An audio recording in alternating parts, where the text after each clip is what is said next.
Hi viewers, very good morning. Have a nice day. இது prime எக்ஸலன்சியின் உங்கள் prime excellency kitchen தித்திக்குதே சமையல் வாங்க பார்க்கலாம். ஸோ வியூவர்ஸ் ரொம்ப லேட்டாக எழுந்திரிச்சிட்டோம். இன்றைக்கி சண்டே எங்களால் எதுவுமே செய்ய முடியல. நான் எழுந்திரிச்சிட்டேங்க வேகமாகவே. சண்டே என்னால் எதுவும் செய்ய முடியல. குயிக்காக நான் செஞ்சு கொடுக்கணுன்னா பருப்பு சாதம் செய்யலாங்க. எந்த காய்கறியுமே போட தேவையில்லை. பட் ஹெல்த்தியாக நமக்கு இருக்குங்க. ஹெல்த்தியாக இருக்கும். நம்ம நல்லாவே செய்யலாம். அதுக்கு என்னென்ன இன்க்ரீடியன்ஸ் தேவைன்னு நான் சொல்லிடுறேன். நான் 2 கப், அதாவது 2 நேரத்துக்காக நான் செய்கிறேங்க. ஸோ 2 கப் ரைஸ் எடுத்திருக்கேன். அதில் 3/4 கப் பருப்பு எடுத்திருக்கேன். 3 டம்ளர் ரைஸ்னால் 1 டம்ளர் பருப்பு எடுத்துக்கணும். நான் இந்த டம்ளரில் எடுத்துக்கிட்டேங்க. இந்த டம்ளரில் 2 கப்பு ரைஸு 1 கப் பருப்பு எடுத்திருக்கேன். ஸோ அது ஊறிட்டு இருக்கு. ஸோ ஃப்ரை பண்ணுறதுக்கு கொஞ்சம் டைம் ஆகும் அதுக்காக. ஸோ இதுக்கு தேவையானது என்னெல்லாம் பார்த்தீங்கன்னா சீரகம் வெந்தயம் கடவுளுந்தம்பருப்பு, கொஞ்சோண்டு சோம்பு, இது தாங்க இதில் இருக்கு. அதுக்கப்புறம் தாளிப்பிற்கு தேவையான ஒரே 2 வரமிளகாய் சின்னதாக கிள்ளியிருக்கேன். அப்புறம் கருவேப்பிலை கொத்து ஃப்ரெஷ்ஷாக இருக்கிறது கொஞ்சம். அப்புறம் ஒரே ஒரு உடைக்காத, அதாவது பிச்சு போடாமல் ஒரே ஒரு ஃப்ளேவருக்காக ஒரு இதை எடுத்திருக்கேங்க. ஏன்னா பருப்பு சாதம்ன்றனால ரொம்ப ஹெல்தி ப்ளஸ் வரப்பு இருக்காது. அதுக்காக நான் கொஞ்சோண்டு வெள்ளை பூண்டு எடுக்க போகிறேன். பூண்டு இல்லை, ஸோ எடுக்கல. அதுக்கு பதிலாக கட்டி பெருங்காயத்தூள் இடித்து வச்சுருக்கேன். அந்த இதை எடுத்துக்கிறேங்க. ஸோ இதுதான் இன்றைக்கி நம்ம பார்க்க போகிற குயிக் ரெசிபி. ஒன்லி 10 மினிட்ஸ் தாங்க ஆகும். ஸோ இது நல்லெண்ணெய், தென் அப்புறம் என்னங்க, நல்லெண்ணெய்க்கு அப்புறம் என்னங்க ஊற்றுவோம். நம்ம நெய்யில் பண்ணோன்னா ரொம்ப நல்லா இருக்கும், அழகாக இருக்கும், நல்லா டேஸ்டியாக இருக்கும். அதுக்கப்புறம் மணமாகவும் இருக்கும். ஸோ அது நம்ம என்னெல்லாம் இப்போ போட போகிறோன்றதை நம்ம பார்த்துக்கலாம். ஐ திங்க் இதே உங்களுக்கு வியூவர்ஸ்க்கு சரியாக இருக்கும் தெரியும்னு நினைக்கிறேன். ஐ திங்க்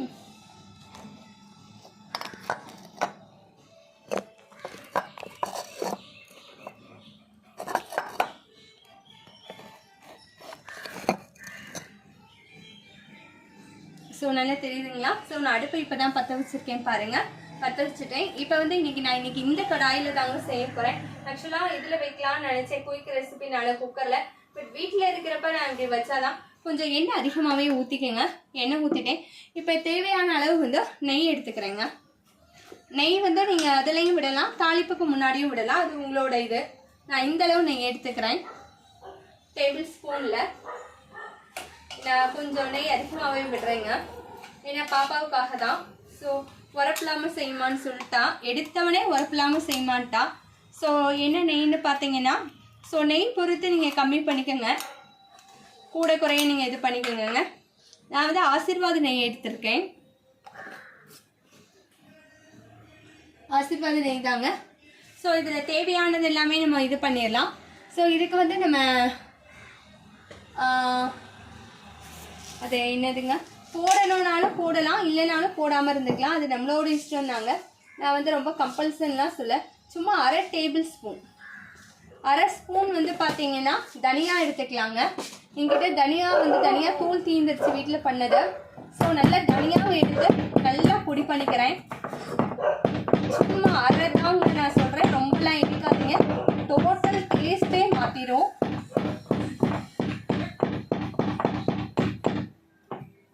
தனியாத்தூள் கொஞ்சமும், அதுக்கப்புறம் என்னங்க, ஸோ நல்லா தட்டி வச்சுட்டேங்க. ஸோ அதையும் எடுத்துக்கலாம். ஸோ தாளிப்புக்கு தேவையானது எல்லாத்தையும் அடுப்பு ஆயிடுச்சு. ஸோ நான் பேனுக்காக இதை எடுத்துக்கிறேன். எல்லாமே நான் போட்டுறேங்க. இதில் இருந்தது எல்லாமே போட்டேன்.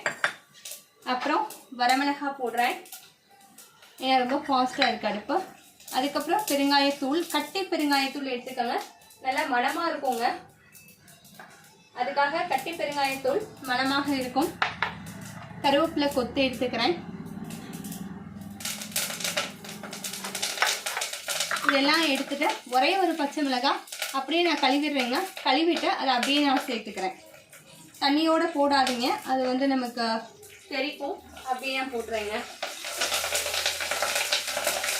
தெரிக்குது அப்படி இருந்துமே. இப்போ நான் கொஞ்சம் பொடி பண்ணி வச்சுருக்க தனியா கொஞ்சோண்டு மட்டும் ஆட் பண்ணிக்கிறேங்க. தனியா உடம்புக்கு ரொம்ப நல்லது. ஆக்சுவலாக ரொம்ப ஆட் பண்ணிடாதீங்க, அது குழம்பு மாதிரி ஆகிடும். போடணும்னா போடலாம், அது உங்களோட இஷ்டம் தான். ஸோ அதுக்கப்புறம் நான் என்ன போடுறேன்னா சீரகத்தூள் கொஞ்சோடு போடுறேன். சீரகம் ஏற்கனவே போட்டிருக்கேன் நாங்கள், பட் இருந்தாலும் டைஜஷனுக்காக வெள்ளைப்பூடு இன்னைக்கு நான் யூஸ் பண்ணலை, அதுக்காக போட்டிருக்கேங்க. ஸோ எல்லாமே நல்லா ஃப்ரை ஆகுது. சிலர் வந்து தக்காளி பட்டை சோம்பெல்லாம் போடுவாங்க. ஆக்சுவலாக இது வந்து ஃபாஸ்ட் ஃபுட்டு, வேகமாக குயிக்காக பண்ணுறதுக்காக தான். ஸோ அதுக்கப்புறம் நான் இந்த இடத்துல அரிசி பருப்பு எடுத்திருக்கேன் இல்லையா. இப்போ நான் தாளிப்பு எல்லாமே எனக்கு முடிஞ்சிச்சு.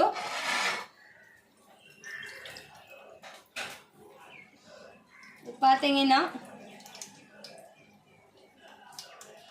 இன்னும் கொஞ்சம் கூட ரைஸ் ஊறலாங்க. இப்போ நான் தண்ணி எடுத்துக்கிறேன். இது 1.5 கப்புக்கு அளவு, 1.5.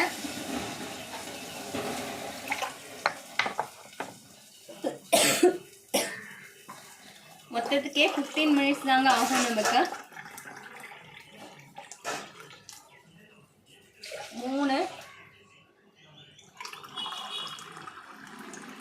3 அதுக்கப்புறம் பார்த்தீங்கன்னா 3னா 4.5 ஒரு.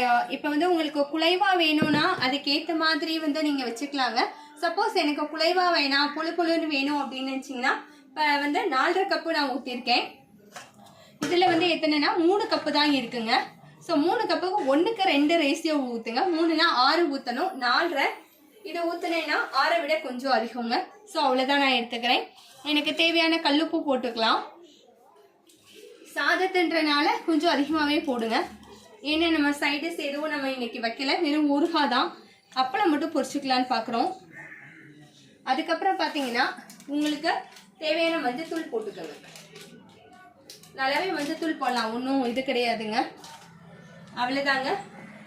ஸோ இது நமக்கு ஒரு நல்ல கொதி வரணும். ஸோ இதை பார்த்தீங்கன்னாலே ஃப்ளேவரே நல்லா இருக்கு, ரொம்ப அருமையாக இருக்கு. சாதம் வேகிறதுக்கு தான் லேட் ஆகும். அதர்வைஸ் நீங்கள் என்ன பண்ணலான்னா ஒரே ஒரு கப்பு மட்டும் தண்ணி ஊற்றி சாதத்தை 2 விசில் வச்சு ஆட் பண்ணிக்கலாம். ஸோ இப்போ பாருங்கள் எப்படி இருக்குன்ட்டா ஒரு டெக்ஸ்சர் பார்த்தீங்கன்னா நல்லா தண்ணி ஊற்றிருக்கேன். 1க்கு 3 தண்ணி ஊற்றிருக்கேங்க, 1க்கு 2 ஊற்றிருக்கேன் நான். இதில் தாளிப்பு மித்த எல்லாமே இருக்குங்க. ஸோ அந்த டெக்ஸ்சரே நமக்கு நல்லாயிருக்கும். ஆளுவனை இறக்கி தூவிடலாம், மல்லித்தலை தூவிடலாம். ஸோ நான் இதை வந்து நான் என்ன பண்ணுறேன்னா மூடி வச்சிடுறேங்க. இது மாதிரியான மூடி போட்டு நல்லா கொதிக்கணும், அதுக்காக நான் மூடிடுறேன். ஹை ஃப்ளேமில் வச்சிடுறேங்க. அவ்வளோதான். இப்போ நம்ம இந்த இன்பிட்வீன் கொதிக்கிற சமயம் மட்டும் இன்பிட்வீனில் ஒன்று பார்த்துடலாம். லாஸ்ட் வீக் நம்ம பார்த்தோம் இல்லையா, பச்சரிசி ஊற வச்சு, பச்சரிசியும் உளுந்தும் ஈக்குவல் ரேஷியோ எடுத்து ஊற வைங்க.